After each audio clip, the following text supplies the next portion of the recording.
такса става дума за цена, с която се покриват разходите на ВК операторите.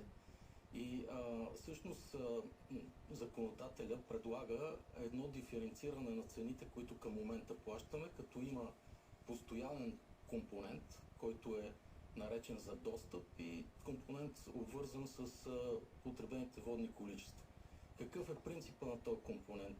С него се посрещат постоянните разходи, независимо дали се ползва или не се ползва вода.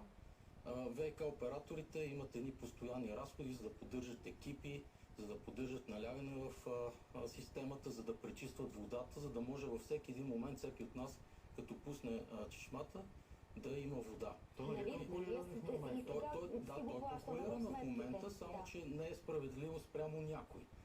Веднага ще дам пример. Примерно хората в област Бургас плащат малко по-висока цена, примерно с 10 стотинки отгоре, заради това, че много хора от други градове имат сезонни жилища. И за да им се поддържа системата и те, когато искат да си ползват жилищата, да имат постоянно вода, хората, обитаващи област Бургас, плащат малко повече. Ама те сега и хората от Бургас, които нямат други ваканционни жилища, и те ще трябва да плащат повече заради... Не, няма да плащат. Ако имаш едно жилище, ще Вие ще им намалите общата цена на кубик вода ли? Защото цената като цяло е разходоориентирана. Тя трябва да покрие разходите на ВК операторите.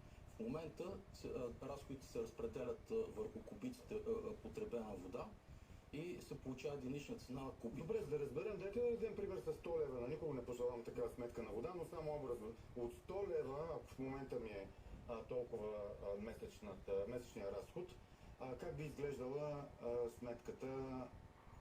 Кое ще е постоянната, което ни наричаме такса или постоянен ценови компонент? Ще говоря с стойности, но нека да правим уточнението, че те са абсолютно примерни. Примерно 100 лева, как ще изглежда сметката? Първа част достъп и втора част реално потребление. Първата част за достъп, примерно 20 лева, ще плащат всички, които имат имоти и те са водоснабдени. Втората част ще бъде 60 лева.